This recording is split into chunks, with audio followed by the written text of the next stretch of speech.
خبر ہے میں خوش آمدید. میں ہوں آپ کا ہوسٹ سعید قاضی اور میرے ساتھ میرے کو ہوسٹ ہیں میاں شاہد صاحب. اور آج انتہائی اہم شخصیت ہمارے ساتھ خورشید محمود قصوری صاحب ہوں گے. مگر میں پہلے رن ڈاؤن کچھ خبریں آپ کی خدمت میں کہ نئے امریکی صدر کے آنے سے کیا پاکستان کی سیاست میں کوئی تبدیلی آئے گی. بڑی امیدیں لگا کے لوگ بیٹھے ہیں. تو اس کے علاوہ ہم بات کریں گے امریکی انتخابات کے بعد مشرق وسطیٰ میں کیا امن ہو جائے گا. اور مقامی پھر اگلے سیگمنٹ میں ہم بات کریں گے اسٹیبلشمنٹ اور پی ٹی آئی کے درمیان مفاہمت کی باتیں ہو رہی ہیں اور سپریم کورٹ میں ججوں کی تعداد بڑھانے کے حوالے سے. اور ایک اور بھی قانون لایا جا رہا ہے جس میں دہشت گردی کے الزام میں 3 ماہ تک لوگوں کو پکڑا جا سکے گا. بہت شکریہ خورشید محمود قصوری صاحب. قصوری صاحب یہ کہا جا رہا ہے کہ شاید یہ امریکہ کی تاریخ کا سب سے دلچسپ الیکشن ہوگا اور جو ٹرمپ ہیں یہ کینیڈی کے بعد شاید دوسرے اینٹی اسٹیبلشمنٹ صدر ہوں گے اگر جیت گئے تو. واٹ از یور ٹیک آن دس سر؟ جی ہاں، دیکھیں بات یہ ہے کہ آپ نے تو اس کو دلچسپ کہا ہے، میں کہہ رہا ہوں کہ it's probably one of the most important elections in American history. اس کی وجہ یہ ہے کہ جو پریزیڈنٹ ٹرمپ ہے انہوں نے جو پوزیشنز اڈاپٹ کی ہیں وہ بالکل مختلف ہیں امریکن اسٹیبلشمنٹ کی جو ہسٹوریکلی رہی ہیں. اور میں امریکن اسٹیبلشمنٹ میں ریپبلکن اور ڈیموکریٹک پارٹی کو دونوں کو انکلوڈ کرتا ہوں.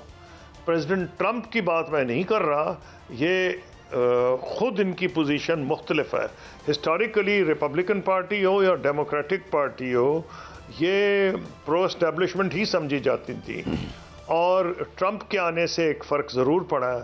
تو پہلی بات تو یہ ہے کہ جو پریزیڈنٹ آئزن ہاور نے کہا تھا یہ جو ملٹری انڈسٹریل کمپلیکس، یعنی انہوں نے یہ پہلی بات کی تھی ان اے ڈفرنٹ کانٹیکسٹ. اب جو یہ بات کر رہے ہیں چاہے امریکن الائنسز ہوں، مثلا نیٹو کے جو الائنسز ہیں یا اور جو الائنسز ہیں، ان کا اپروچ بالکل مختلف ہے. اسٹیبلشمنٹ امریکن ابھی تک یہ رہی ہے کہ جی ہر جگہ پہ ہم اپنے الائز رکھیں، ہر خطے میں رکھیں اور اس کے ساتھ ہم اپنی ایک چیس بورڈ ہے، انٹرنیشنل چیس بورڈ پہ چلیں. ان کی پالیسی جو ہے یہ آئسولیشنسٹ زیادہ ہے. یہ چاہتے ہیں کہ امریکہ اب انٹرنل ڈیولپمنٹ پہ فوکس کرے اور وہ ان کا نعرہ یہ ہے، حالانکہ امریکہ ابھی بھی سپر پاور ہے، میک امریکہ گریٹ اگین. تو وہ جو ہیں انہوں نے مثلا یوکرین کے اوپر بالکل ان کی پالیسی اسٹیبلشمنٹ سے مختلف ہے. نیٹو پہ مختلف ہے، یوکرین پہ مختلف. نیٹو پہ یوں مختلف ہے کہ لاسٹ ٹائم بھی انہوں نے نیٹو کنٹریز کو اور یورپین کنٹریز کو کہا تھا کہ کوئی ہم تمہیں فری لنچ نہیں دیں گے، یا تو تم اپنا خرچہ خود کرو، ڈیفنس اپنے خرچے بڑھاؤ، یہ نہ توقع کرو کہ امریکہ آ کے تمہاری جنگیں لڑے گا. بلکہ انہوں نے تو کئی دفعہ کھلم کھلا کہہ بھی دیا تھا کہ اگر فلانا ملک آ کے تم تو قبضہ بھی کر لے تو مجھے کوئی فرق نہیں پڑتا. یعنی ان کا بات کرنے کا طریقہ ایسا ہے. سر اب تو ایک دن رہ گیا ہے الیکشن میں اور کل جو ہے وہ پولنگ ہے وہاں پر امریکہ میں. آپ کیا سمجھتے ہیں کہ ٹرمپ جیتے گا یا کمالا جیتیں گی؟ کس طرف جو ہے پلڑا جا رہا ہے؟ آپ کی بڑی گہری نظر ہے عالمی امور پر. کون جیت رہا ہے سر؟ کس طرف کون جیت سکتا ہے؟ دیکھیے پہلی بات تو یہ ہے کہ آج کل جب سے سوشل میڈیا آیا ہے دنیا میں اتنی ڈویژن ہو گئی ہے. ہر ملک میں آپ دیکھ لیں، سے میں پاکستان کی یا امریکہ کی بات نہیں کر رہا، اب امریکہ میں تو اتنی زیادہ ڈویژن ہے کہ آج اگر آپ مختلف چینلز امریکہ میں دیکھیں تو پبلک اوپینین پولز بھی وہ مختلف بتا رہے ہیں. یعنی کہ اتنی بری طرح سے ڈویژن ہو گئی ہے امریکن سوسائٹی میں. اس الیکشن کا یہ ایک بڑا خطرناک رزلٹ ہو سکتا ہے کہ امریکن ڈیموکریسی کے لیے بہت بڑا چیلنج آ رہا ہے کہ جی اگر ابھی تک یہ ایکسیپٹڈ ہوتا تھا کہ جیتنے والے کو مبارک دیتا تھا ہارنے والا اور وہ کنسیڈ کرتا تھا، ایسی تو کوئی سوال ہی پیدا نہیں کہ اب کیسا ہو جائے اگر ٹرمپ ہار گئے تو یا ڈکلیئر کر دیے گئے کہ وہ ہار گئے ہیں تو کوئی سوال ہی پیدا نہیں کہ وہ اس کو ایکسیپٹ کر لیں. انہوں نے ابھی آلریڈی کلیئر کر دیا اور انہوں نے کہنا شروع کر دیا ہے کہ پینسلوینیا میں ریگنگ ہوئی ہے.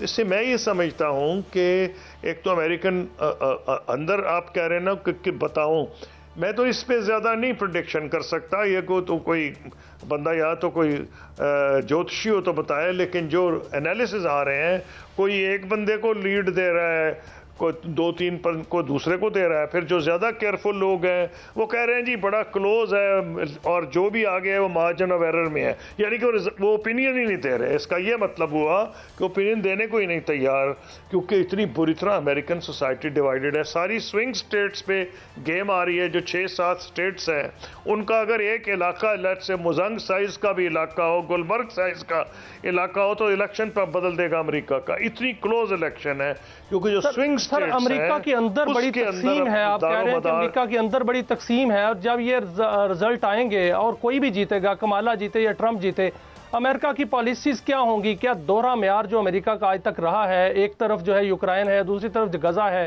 کیا اب جو ہے وہ اسی طرح پالیسیز چلیں گی یا کوئی نظر ثانی ہوگی؟ آپ کیا دیکھ رہے ہیں سر؟ دیکھیے جہاں تک تو ہے نا اس کا یوکرین, اس پہ تو فرق پڑے گا. اگر پریزیڈنٹ ٹرمپ جیت گئے تو وہ میرا خیال ہے ایک ایسی سیٹلمنٹ کرائیں گے جو کہ ڈیموکریٹس نہیں کرانا چاہ رہے. وہ سیٹلمنٹ یہ کرا دیں گے کہ بھئی امن کرو, اور جو مثلا جو رشیا کے پاس اس وقت ہے ڈونباس کا ریجن, وہ رشیا کا رہے گا, اور باقی اللہ خیر صلی اللہ. مطلب ان کا پوائنٹ یہ ہوگا کہ بس ٹھیک ہے. جو نیٹو اس وقت شدید مخالفت کر رہی ہے, جو ڈیموکریٹک ایڈمنسٹریشن شدید مخالفت کر رہی ہے, وہ کہہ رہے ہیں یورپین مین لینڈ پہ اگریشن ہے سیکنڈ ورلڈ وار کے بعد, اور اس لیے ہم اس کو کامیاب نہیں ہونے دیں گے. ان کی ایک تو پریزیڈنٹ پوٹن سے بڑے اچھے تعلقات ہیں اور ابھی تک ماضی میں رہے ہیں, اور اب جو ان کی یوکرین پہ پالیسیز ہیں تھوڑا سا تو اگر کوئی چینج آئے گا یوکرین پہ آئے گا. ٹھیک, تھوڑا سا پاکستان کے بارے میں بتائیں. جہاں تک پاکستان کا تعلق ہے, لگا کے بیٹھے ہیں لوگ. جی میں عرض کرتا ہوں, جہاں تک پاکستان کا تعلق ہے, پاکستان پہلے ہمیں سمجھنا پڑے گا کہ امریکہ کا رول پاکستان, امریکہ کی نظر میں پاکستان کا رول کیا ہے. ہم ان کے دہائیوں تک ایلائی رہے ہیں, اسٹریٹجک ایلائی رہے ہیں. میں جب فورن منسٹر تھا تو مجھے پتا ہے کہ کتنی ہماری اہمیت تھی. لیکن ایک بات بالکل کلیئر ہے کہ پاکستان میں کسی کی بھی حکومت ہو, کسی پارٹی کی ہو, کوئی سول ہو یا ملٹری ہو, 3 چیزوں پہ اس نے کمپرومائز ابھی تک نہیں کیا. کشمیر پالیسی, نیوکلیئر پالیسی, اور یہ جو چائنا پالیسی ہے.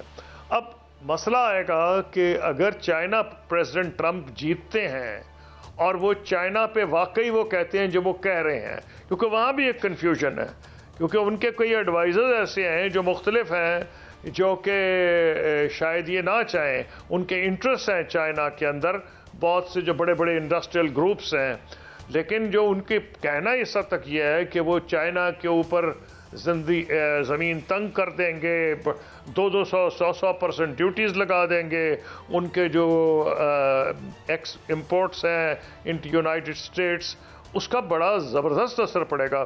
اور اگر انہوں نے اس معاملے کو آگے بڑھایا اور انہوں نے ملکوں کو کمپیل کیا کہ بھئی یا چائنا کے ساتھ جاؤ یا امریکہ کے ساتھ رہو, تو ہمیں تو وہ یہ نہیں کہہ سکیں گے. ہماری ہسٹورک پالیسی یہ رہی ہے کہ ہم دونوں سے اچھے تعلقات رکھنا چاہتے ہیں, لیکن ہمارے لیے ممکن ہی نہیں کہ جب امریکہ انڈیا کا اسٹریٹجک ایلائی ہے, کیونکہ ان کا انٹرسٹ کامن ہے, اور کامن کیا ہے کہ چائنا کی رائز کو روکنا, چائنا کو کارنر کرنا, تو پاکستان تو اس کا اسٹریٹجک ایلائی امریکہ کا بن ہی نہیں سکتا اس میں کہ وہ چائنا کی رائز کو روکے. جیسے میں نے کہا کہ ہماری ابھی تک جتنی حکومتیں آئی ہیں, سول ہو, ملٹری ہو, کسی جماعت کی بھی ہو, وہ اینٹی چائنا پالیسی کوئی گورنمنٹ نہیں اپنائے کی, اور یہاں کی جو پبلک اوپینین ہے وہ بھی اس کو اجازت نہیں دے گی. پاکستان میں ایک اور بھی امید پائی جا رہی ہے, وہ تحریک انصاف کی ہے کہ اگر ٹرمپ جیتے ہیں تو پھر جو بانی پی ٹی آئی ہیں ان کی رہائی کے لیے ایک کردار ادا کر سکتے ہیں. مختلف قسم کی اس کی قیاس آرائیاں آ رہی ہیں. کیا آپ سمجھتے ہیں کہ جو ٹرمپ ہیں انہوں نے کہا تھا کہ بانی پی ٹی آئی میرے بہترین دوست ہیں, تو وہ ان کے لیے کردار ادا کر سکتے ہیں؟ دیکھیے میرا پوائنٹ یہ کہ میں بولتا ہوں عموماً, آپ کو پتہ ہے فورن پالیسی پہ ہوں, نیشنل ایشوز پہ, لیکن جو آپ نے سوال پوچھا ہے اس کا جواب میں پہلے میں دے چکا ہوں. اگر تو امریکہ کا پاکستان میں بڑا انٹرسٹ زیادہ ہو تو پھر تو وہ انٹرسٹ یہاں لے گا. اب پوزیشن یہ ہے کہ ان کا ہمارے ساتھ لمیٹڈ انگیجمنٹ ہے. پاکستان کے ساتھ ابھی جو پالیسیز رہی ہے امریکن ایڈمنسٹریشنز کی، چاہے ریپبلکنز ہوں یا ڈیموکریٹس ہوں، وہ کیا رہی ہے؟ وہ یہ رہی ہے کہ وہ انڈیا ان کا اسٹریٹجک ایلائی ہے، لیکن پاکستان کے ساتھ وہ ایک ورکنگ ریلیشن شپ رکھنا چاہتے ہیں۔ ایک لحاظ سے ہمیں وہ سوٹ کرتا ہے کیونکہ ہم چائنا کے خلاف کسی بھی الائنس میں نتھی نہیں ہو سکتے، تو جب ان کا انٹرسٹ ہی پاکستان میں نسبتاً کم ہوگا، میرا نہیں خیال ہے کہ وہ میجر رول پاکستان میں ادا کرنا چاہیں گے۔ اس لیے میں نہیں سمجھتا، لیکن ہو سکتا ہے کہ جن لوگوں کے کچھ یہ خیالات ہیں اس وقت کچھ ان کے اپنے ذہن میں وزن ہو۔ میں تو آپ کو تجزیہ فارن پالیسی کے نقطۂ نگاہ سے کر رہا ہوں کہ میرا خیال ہے کہ امریکہ کا انٹرسٹ پاکستان کے معاملات میں لمیٹڈ ہو۔ کیا ہوگا لمیٹڈ؟ وہ ہوگا اگر ریلیشن شپ بڑھتی ہے تو پھر یہ کہانی آئے گی جو آپ مجھ سے پوچھنے کی کوشش کر رہے ہیں۔ میرا سر دستی اندازہ ہے کہ امریکہ کی نظر میں انڈیا ایک اسٹریٹجک پارٹنر ہے اور وہ اس سے زیادہ پاکستان میں انٹرسٹ سر دست مجھے لیتا نظر نہیں آ رہا۔ اچھا قصوری صاحب، ایک اور، یعنی آپ ہمارے جو بڑے وزیر خارجہ آئے ہیں اس ایک ہماری جو گریٹ ٹریڈیشن تھی، لیکن بعض اوقات ہم دیکھتے ہیں وداؤٹ نیمنگ اینی باڈی کہ کچھ ایسی اسٹیٹمنٹس آ جاتی ہیں کہ یعنی ڈپلومیٹک لینگویج آپ جانتے ہیں، آپ سے بہتر کون جانتا ہے کہ کس طرح سے تول کے لفظوں کو بولنا پڑتا ہے۔ تو ریسنٹلی کچھ ایسی اسٹیٹمنٹس آئیں، کیا چائنا اور پاکستان میں دوریاں نہیں بنیں گی آپ کے خیال میں اور ان چیزوں کو اگنور کیا جائے گا؟ دیکھیے میرا جہاں تک خیال ہے وہ یہ ہے کہ چائنا اور امریکہ کے انٹرسٹ بہت حد تک ان میں یگانگت ہے، ایک ہسٹوریکل کنٹینیوٹی ہے، اور میں یہ سمجھتا ہوں کہ چائنا کی سینسٹیوٹی ہے۔ میں نے ایک ڈیلیگیشن لیڈ کیا تھا آج سے 3 مہینے پہلے، ایک تھنک ٹینک کا ڈیلیگیشن تھا، اس میں ہمیں چائنیز فارن منسٹری میں بھی ریسیو کیا گیا تھا اور جو چائنا کے میجر تھنک ٹینکس تھے۔ عموماً وہ تھنک ٹینکس کو فارن آفس ریسیو نہیں کرتا، لیکن ہمارے ڈیلیگیشن کو ریسیو کیا تھا۔ 1.5 گھنٹہ میں وہاں ان سے بات چیت ہوئی، جو وہاں کی ہوئی وہ مناسب نہیں کہ میں کروں ڈیٹیلز بتاؤں۔ وہ میں نے آ کے جو پاکستان کے ایسے ادارے ہیں جن سے شیئر کرنا ہوتا ہے ان سے میں نے اپنی رپورٹ شیئر کر لی تھی، جو ہمارے تھنک ٹینک کی رپورٹ تھی۔ صرف اتنی بات میں وہ کہوں گا کہ سیکیورٹی پہ وہ بہت سینسٹیو ہے، اور یہ جو معاملہ ہے اس پہ ہمیں اٹینشن دینی پڑے گی۔ سوال یہ ہے کہ یہ جو سینسٹیوٹی ان کی ہے اس پہ ہم سے شیئر کی گئی تھی جب میں تھنک ٹینک کو لیڈ کر رہا تھا، ہم نے گورنمنٹ آف پاکستان کے تمام جو مناسب ادارے ہیں ان سے شیئر کر لیا تھا۔ اس میں میری جچی تلی رائے یہ ہے کہ ہمیں کچھ ایسے اقدامات کرنے پڑیں گے جس میں چائنا کا کانفیڈنس بحال ہو کہ جی ان کی جو سیکیورٹی ہے ہمارے صرف کہنے سے بالکل ٹھیک ہے، I am certain government of Pakistan means it, Pakistan کی بالکل اس میں انٹرسٹ ہے کہ ان کو سیکیورٹی پرووائڈ کی جائے۔ دیکھنا یہ پڑے گا کہ مزید کیا اقدامات ہیں، میرے ذہن میں ہے لیکن میں کھل کے بات کر نہیں سکتا ایز فارمر فارن منسٹر، کیونکہ وہ میں نے شیئر کیے ہیں گورنمنٹ کے ساتھ۔ کچھ ہمیں کرنا پڑے گا، اس لیے ہمیں کچھ نہ کچھ سٹیپس لینے پڑیں گے اس کو روکنے کے لیے۔ اب سوال یہ ہے کہ وہ تب ہوگا کہ ایسے سٹیپس ہوں جو چائنا اور پاکستان ایگری کریں، دیٹس اٹ۔ اس سے زیادہ میں نہیں ریکارڈ پہ جانا۔ اچھا قصوری صاحب، ایک اور اہم بات، میں بالکل جنرل بات کروں گا، ہم کسی کا نام نہیں لیں گے۔ یہ فرمائیے کہ انٹرنل سٹیبلٹی کسی صحت مند فارن پالیسی کے لیے کتنی ضروری ہوتی ہے؟ کیا لنک ہے اس کا انٹرنل سٹیبلٹی کا؟ بہت زیادہ ضروری ہے۔ کوئی کامیاب خارجہ پالیسی کے لیے اسینشل ہے۔ برطانیہ کے بڑے مشہور وزیر اعظم تھے ولیم گلیڈسٹون، 4 مرتبہ وزیر اعظم بنے۔ ان سے کسی نے یہ پوچھا تھا کہ جناب کیا راز ہے خارجہ پالیسی کامیابی؟ انہوں نے کہا اسٹیبلٹی ایٹ ہوم، بس یہ جواب تھا، اسٹیبلٹی ایٹ ہوم۔ اور ونسٹن چرچل چند دن پہلے اسرائیل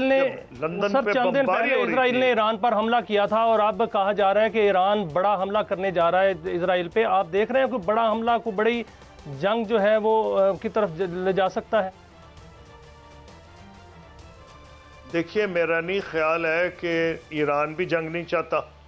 ایران پہ بہت سینکشنز لگی رہی ہیں اور ایران کو بہت نقصان ہوا ہے، اور ایران کے اندر بھی ایک آپ کو پتہ ہے ایک موومنٹ چل رہی ہے خواتین کی اور دیگر، تو میں نہیں سمجھتا کہ ایران کی حکومت چاہتی ہے معاملے، ہاں لیکن ایران کی حکومت بہت سینسٹیو ہے کہ اگر ان کے اوپر اسرائیل نے ایسے حملے کیے جس میں ان کی جو وقار ہے، قومی وقار مجروح ہو، تو وہ جواب دیں گے۔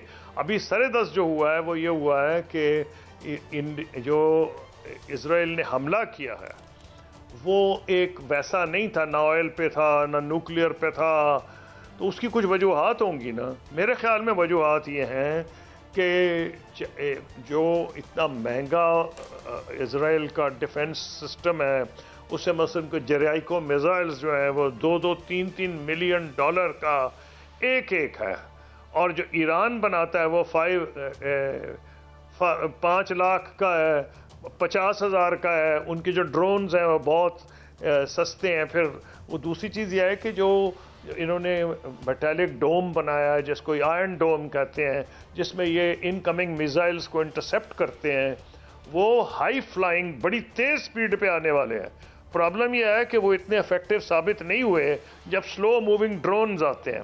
ابھی اسرائیل کے پرائم منسٹر کے ریزیڈنس پہ بھی ہوتیز نے حملہ کیا تھا۔ تو میرا کہنا یہ ہے کہ جو ان کی پروٹیکشن تو بہت ہے اور خرچ بھی بہت ہے، اور ان کو سارا امریکہ اور ویسٹرن یورپ ڈیفینڈ کرتا ہے اسرائیل کو، اور جب ان پہ حملے ہوئے تھے تو بہت سے میزائلز امریکنز نے گرائے تھے، یورپینز نے گرائے تھے، نیٹو نے گرائے تھے رستے میں، ان کے جو بھی ان کی فیسلٹیز اس علاقے میں تھیں۔ لیکن ایک بات کلیئر ہے، ایران نے ثابت کر دیا ہے کہ ایران اگر چاہے تو اسرائیل میں کیجولٹیز یعنی اموات وہ پیدا کر سکتا ہے۔ ابھی تک اس نے نہیں کی، اموات واقع نہیں ہوئی اس لیے کہ انہوں نے ان کے ڈیفنس انسٹالیشنز پہ حملہ کیا ہے، اور کیونکہ ایران بہت بڑا ملک ہے، ان کے جو ڈیفنس کے جو آپریشنز ہیں وہ گنجان آباد علاقوں میں نہیں ہیں۔ اس لیے یہ ہوتا ہے کہ اسرائیل نے جو حملہ کیا اس میں زیادہ کیجولٹیز نہیں ہوئی، 3 یا 4 بندے ان کے شہید ہوئے تھے۔ تو اس لیے میرا اپنا یہ خیال ہے کہ ایران چاہے گا تو نہیں، لیکن اگر جان بوجھ کے ان کو ذلیل کرنے کے لیے ان کے وقار پہ حملہ کرے گا تو وہ جواب دیں گے، اور یہ انہوں نے ڈیمونسٹریٹ کر دیا ہے۔ اور اسرائیل اگر کیپیسٹی ہوتی اور یہ رسک لینا چاہتا تو وہ کم سے کم نیوکلیئر اگر نہ بھی کرتا تو آئل پہ کر سکتا تھا، آئل انسٹالیشنز۔ اس نے نہیں کیا، اس کو پتا ہے کہ ایران جواب دے سکتا ہے۔ اچھا نہ تو کسی کے قصوری صاحب، ایک اور بڑی دلچسپ ٹرم، کیونکہ آپ دانشور بھی ہیں، میں نے آرٹیکل دیکھا کہ دنیا ایک ڈیموکریٹک ریسیشن سے گزر رہی ہے۔ یہ ہم معیشت کے حوالے سے پڑھا کرتے تھے کہ یہ اکنامک ریسیشن ہے۔ تو اب جو رولنگ کلاسز ہیں آل اوور دی ورلڈ، وہ کہتے ہیں جی کہ وہ جمہوریت اور ہیومن رائٹس ان کو اب افورڈ نہیں کر پا رہی نظام کے بحران کی وجہ سے۔ آپ اسے کیسے دیکھتے ہیں؟ دیکھیے، ہوا یہ ہے کہ جب جس بھی دور میں اگر آپ ہسٹری کو دیکھ لیں تو جہاں میجر اکنامک کرائسس آتے ہیں وہاں انفارچونیٹلی ہیومن رائٹس سفر کرتے ہیں، کیونکہ پہلی پرائرٹیز پھر ہو جاتی ہے، پھر رولنگ کلاس کو یہ موقع ملتا ہے ساری دنیا میں کہ وہ کہہ کہ جی افراتفری ہم برداشت نہیں کر سکتے اور ہم اب اس کو کچل دیں گے۔ اور امریکہ میں بھی آپ نے دیکھا ہے کہ جب سے چائنا کی رائز ہوئی ہے اور امریکن انڈسٹری جو ہے مائیگریٹ کی ہے، امریکہ صرف ٹریڈنگ تو بہت آگے گیا اور آئی ٹی اور کئی سیکٹرز دنیا کا لیڈر ہے اس وقت بھی، کوئی ڈاؤٹ ہی نہیں، لیکن جو مینوفیکچرنگ ہب تھا وہ شفٹ ہو گیا ہے امریکہ سے چائنا کی طرف۔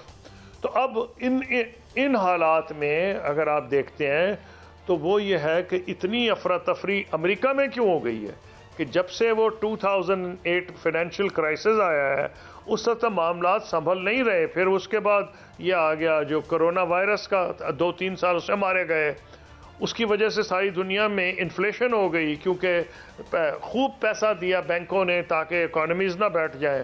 تو ایک جو اکنامک کرائسس آیا ہے اس کی وجہ سے آپ دیکھ رہے ہیں یورپ میں بھی رائٹ کیا ہو رہا ہے، رائٹ ونگ ایکسٹریمسٹ جیت رہے ہیں۔ آپ نے دیکھے فرانس میں وہ رائز ہو رہا ہے، وہ آسٹریا میں رائز ہوا ہے، جرمنی میں رائز ہوا ہے، اور وہ جو ہیومن رائٹس کی جو بات ہے، وہ جو سوشل ڈیموکریٹک پارٹیز ہیں وہ اس وقت نسبتاً پیچھے جا رہی ہیں۔ تو یہ ساری دنیا میں جب کرائسس اس قسم کے آتے ہیں تو ایسا ہوتا ہے، ہسٹوریکلی بھی ہوتا رہا ہے، اور بدقسمتی سے ہم ایسے دور میں گزر رہے ہیں جس کی طرف آپ کا سوال جس کی طرف اشارہ کر رہا تھا۔ تو آپ کیا سمجھتے ہیں قصوری صاحب کہ پہلے تو ایک ڈیوائیڈ تھی، سوویت یونین بھی تھا، دو نظریات باہم ایک دوسرے سے جو ہے متصادم تھے، تو آپ کو کیا لگتا ہے، مختصراً فرمائیے گا کہ کیا رائز آف دی لیفٹ بھی آپ کو نظر آ رہی ہے اس معاشی دباؤ کے بعد؟ ایک طرف تو آپ فاشزم کی بات کر رہے ہیں، اس کا بھی کوئی چانس ہے؟ ابھی تو انفارچونیٹلی دیکھ لیں نا، فرانس میں ماری لا پین، آپ آسٹریا میں دیکھ رہے ہیں وہ، اور پھر AFD پارٹی جرمنی میں، پولینڈ میں آپ دیکھ لیں، ہنگری میں دیکھ لیں، تو آپ کو نظر یہ آئے گا کہ رائٹ کی پارٹیز یورپ میں بھی آ رہی ہیں آگے، اور امریکہ میں آپ کو ٹرمپ صاحب نظر آ رہے ہیں۔ تو اس لیے بدنصیبی کی یہ بات ہے، ہندوستان میں آپ کو مودی صاحب نظر آ گئے تھے۔ تو میں اس لیے کہہ یہ رہا ہوں کہ جو حالات ایسے ہو گئے ہیں، برازیل میں بولسونارو آ گئے تھے، تو یہ جتنی بولسونارو آئے تھے، تو یہ جتنی کہانیاں آپ کو اس طرف انڈیکیٹ کر رہی ہیں کہ جتنا اکنامک کرائسس بڑھ رہا ہے، اتنی ہیومن رائٹس کی جو ہیں آرگنائزیشنز، ان کو دھکا لگ رہا ہے، لبرل جو کہ ہم لبرل تھاٹ کو دھکا لگ رہا ہے، یا اینٹی امیگریشن پالیسیز یورپ میں اتنی پاپولر اور امریکہ میں ہو گئی ہیں کہ جو ہے ٹرمپ ہے اس قسم کی لینگویج یوز کر رہے ہیں امیگرنٹس کے بارے میں، مائیگرنٹس کے بارے میں، کہ جو کہ تصور نہیں کی جا سکتی تھی کچھ سال پہلے، اور یورپ میں تو بالکل ہی لیکن وہ زبان استعمال ہو رہی ہے۔ It is always a great pleasure to on my show، اور اس میں قصوری صاحب نے جو اہم نقطہ ہے کہ جو رائز آف فاشزم ہمیں دنیا میں نظر آتی ہے، یہ معیشت سے جڑی ہوئی ہے اور ایک بحرانی کیفیت ہے اور ہر جگہ پہ ہے۔ بہرحال یہ تھے ہمارے ساتھ محترم خورشید محمود قصوری صاحب، جنہوں نے حالات کی بڑی ایک خوبصورت یا ایک سمجھ میں آنے والی تشریح کی۔ ایک بریک کے بعد حاضر ہوتے ہیں اور کچھ قومی اور مقامی ایشوز پر اب بات کریں گے، ہمارے ساتھ رہیے۔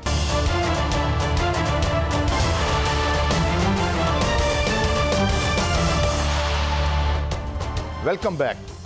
ہمیں جوائن کیا ہے محمد علی درانی صاحب، سینئر سیاستدان، سابق وفاقی وزیر۔ بہت شکریہ درانی صاحب آپ کے قیمتی وقت کے لیے۔ حضور یہ فرمائیں کہ کچھ بڑی تبدیلیاں آ رہی ہیں، کچھ تو سرجریوں کا اور بیماریوں کا وقت بھی ہوا چاہتا ہے، مگر کچھ تبدیلیاں اور آ رہی ہیں۔ ججز کی تعداد 33 کر دی جائے گی۔ میں ابھی میں نیٹ پہ دیکھ رہا تھا کہ انڈیا میں سپریم کورٹ کے ججز کی تعداد 33 ہے، تو ماشاءاللہ ہم ان کے ہم پلہ ہو جائیں گے۔ تو یہ کیا لگ رہا ہے، اوپر سے کچھ ذرا حکومت چیزوں کو کنٹرول کرنا چاہ رہی ہے یا کیا ہو رہا ہے؟ بسم اللہ الرحمن الرحیم۔ قائد صاحب، جو اس وقت کی سچویشن ہے، حکومت چیزوں کو تو نہیں کنٹرول کرنا چاہ رہی، حکومت تو اداروں کو کنٹرول کرنا چاہ رہی ہے، جیسے عدلیہ کو کنٹرول کرنا چاہتی ہے، اس کے علاوہ جو ہے وہ عوام کو بھی کنٹرول کرنا چاہتی ہے، اس کے علاوہ پارلیمنٹ کو بھی کنٹرول کرنا چاہتی ہے، اور ہر چیز کو وہ ایک غیر قانونی اور غیر آئینی طریقے پر کنٹرول کرنا چاہتی ہے۔ اور ایسی جو اقدامات ہوتے ہیں، یہ اقدامات جو ہیں یہ آخر میں کہاں لے کے جاتے ہیں، وہ تو آپ میرے سے زیادہ تاریخ کے بہتر طالب علم ہیں، لیکن میں یہ سمجھتا ہوں کہ جو ابھی ہائر عدلیہ کی جو موجودہ شکل بنی ہے، حکومت اس شکل کو تسلیم کرنے کے لیے تیار نہیں ہے، اور جو 26ویں ترمیم کا تابوت بنا ہے وہ بھی حکومت اس کے ساتھ بھی ایڈجسٹ نہیں ہو پا رہی، اور جو نئے جوڈیشری کے جو افراد آئے ہیں، حکومت ان کے خلاف بھی اپنی ایک غم و غصہ اور ایک ہڈن مطلب تحریکیں شروع کر رہی ہے۔ تو یہ میرا خیال ہے کہ یہ حکومت تو 4 بل جو ہے وہ آج اسمبلی میں لانا چاہ رہی ہے۔ ایک تو قائد صاحب نے بتایا کہ ججز کی تعداد 33 کی جا رہی ہے، سروسز چیف کی جو ہے مدت ملازمت بڑھائی جا رہی ہے، وہ بل ہے ایک۔ تیسرا انسداد دہشت گردی کا بل جو ترمیمی بل لایا جا رہا ہے، جس میں 3 ماہ کے لیے کسی بھی ایسے شخص کو اٹھایا جا سکتا ہے اور اس کی انٹروگیشن کی جا سکتی ہے جس پر شک بھی ہو اور جس نے جو دہشت گردی میں ملوث ہو۔ اور چوتھا جو ہے پریکٹس اینڈ پروسیجر بل میں ترمیمی بل جو ہے وہ بھی لایا جا رہا ہے. تو کیا ان 4 بلوں کی ضرورت ہے اس وقت؟ بہت زیادہ ضرورت ہے سر، کیا آپ سمجھتے ہیں؟ دیکھیں یہ تمام بل جو ہیں یہ کسی قانونی یا آئینی تقاضے کے تحت تو نہیں لائے جا رہے، غالباً یہ کسی ذاتی ضروریات کے تحت لائے جا رہے ہیں.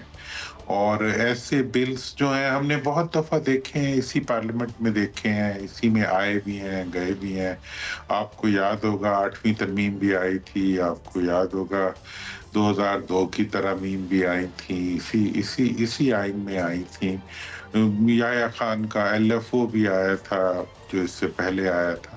تو مطلب بہت سی ایسی ترامیم اور ایسے اقدامات حکومتوں کی طرف سے آتے رہے ہیں جس کے نتیجے میں وہ اپنے اختیار کو اور اپنے جو مفادات کو محفوظ کرنے کے لیے وہ آئین اور قانون کو جو ہے وہ اپنی مرضی سے موم کی ناک بنانے کی کوشش کرتی ہیں. تو یہ تو اب ان کا اپنا ہے جی. اب مطلب اس پہ یہی کہا جا سکتا ہے کہ ہم نے فیصلہ کیا ہوا ہے کہ ہم نے کسی چیز سے کچھ نہیں سیکھنا، اور ہم نے یہ بھی فیصلہ کیا ہوا ہے. درانی صاحب، ایک جانب تو بلز آ رہے ہیں اور ایک جانب جو ہے وہ سختیاں بھی آپ کے سامنے ہیں، دوسری جانب ایک ڈیل کی باتیں ہو رہی ہیں، اور یہاں تک کہا جا رہا ہے کہ 3 شخصیات جو ہیں ان کو منتخب کر لیا گیا ہے جو ڈیل کی بات آگے بڑھائیں گے، جس میں نام بھی آ رہے ہیں علی امین گنڈا پور، فیصل چودھری اور بشرا بی بی. تو آپ کیا سمجھتے ہیں کہ یہ ڈیل کسی کنارے لگے گی، اور اس کے نتیجے میں کیا بانی PTI رہا ہوں گے یا ان کو کچھ نرمیاں ہوں گی ان کے ساتھ؟ دیکھیں یہ جتنے بھی لوگ ہیں مطلب جن کے بارے میں یہ بات چیت آ رہی ہے، اور جو ڈیل کا تو آپ کا کوئی تصور نہیں ہے. میرا نہیں خیال کہ مطلب جس فرض سے ڈیل کرنے کی کوئی کوشش کی جا رہی ہے وہ کسی اچھی ڈیل تک پہنچ سکیں گے. لیکن میں یہ ضرور سمجھتا ہوں کہ CBMs ضرور کرنے کی کوشش کی جا رہی ہے، کانفیڈنس بلڈنگ میئر، جس میں یہ کانفیڈنس بلڈنگ میئر کا مطلب ہوتا ہے کہ اگر کوئی پارٹی جو ہے وہ اپنے موقف سے یا اصولوں سے نہ ہٹنے کے لیے تیار ہو، اس کے باوجود ماحول میں ایک مفاہمت اور ایک کولنگ ایفیکٹ لانا ہو، تو اس کے لیے کچھ ایسے اقدامات اٹھائے جاتے ہیں جن کے نتیجے میں کانفیڈنس بڑھتا ہے. اور یہ ملکوں کے درمیان بھی ہوتے ہیں، افراد کی، سیاسی لوگوں کے درمیان بھی ہوتے ہیں. سر کیا مفاہمت کا عمل توڑ چڑھتا ہوا نظر آ رہا ہے آپ کو کہ مفاہمت مکمل ہو جائے گی؟ ہاں، یہ جو کانفیڈنس بلڈنگ میئرز ہیں جو اس وقت کی جا رہی ہیں اس کے آگے بڑھنے کا جو مطلب امکانات تو یقیناً ہیں. اور جن لوگوں کے ذریعے اگر یہ جن لوگوں کے آپ نے نام لیے ہیں اس میں مطلب یہ سرفیس پہ بھی ہیں یہ سب لوگ.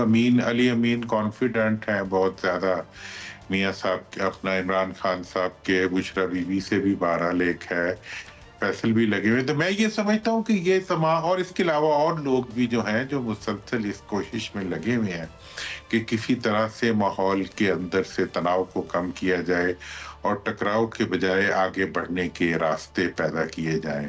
اور اس وقت جو حکومت کی معاشی مشکلات ہیں اور حکومت جن مسئلوں میں پھنسی ہوئی ہے ان میں سے حکومت کی بھی یہی ضرورت ہے کہ وہ ٹکراؤ کے بجائے. درانی صاحب، یہ جو بل لائے جا رہے ہیں 4 بل، ان میں سے ایک بل ہے سروسز چیفز کی مدت ملازمت 5 سال بڑھانے کا بل ہے. تو کیا آپ جو آرمی چیفز یا سروسز چیفز آئیں گے وہ 5 سال کے لیے آئیں گے؟ اس کو کس نظر سے دیکھتے ہیں سر؟ اب یہ تو دیکھیں میاں صاحب، یہ تو اب وہی جو کچھ یہ پارلیمنٹ کرے گی یا جو اس کے بارے میں یہ فیصلہ کریں گے وہی قانون بنے گا اور اسی کے مطابق معاملات آگے بڑھیں گے. لیکن اب یہ دیکھنا پڑے گا کہ اس کے نتیجے میں کتنا اس کی ایکسیپٹنس کتنی ہوتی ہے اور اسمبلی اس کو کس طریقے سے لیتی ہے. ماضی میں بھی ایکسٹینشنز ہوتی رہی ہیں، 3 سال کی ایکسٹینشنز بھی ہوتی رہی ہیں. اب بھی اگر اسی قسم کی مطلب ایک چلتا ہوا ماحول ہے ہمارے ملک میں کہ جو ہے وہ رہنا چاہتا ہے اور جو رہتا ہے اس کو ہم رکھتے بھی ہیں. تو اب یہ بہرحال ایک ایسی سچویشن ہے جس میں ہم اس وقت موجود ہیں. اور اچھا درانی صاحب، ایک اور بات یہ فرمائیے کہ امریکہ کا جو الیکشن ہے آپ کیا دیکھتے ہیں؟ بہت لوگ کہتے ہیں پاکستان پہ اثرات ہوں گے، نہیں ہوں گے، اور بعض اپوزیشن پارٹیاں بڑی امیدیں باندھ کے بیٹھی ہوئی ہیں. کیا یہ تمام ایک غلط فہمیاں ہیں؟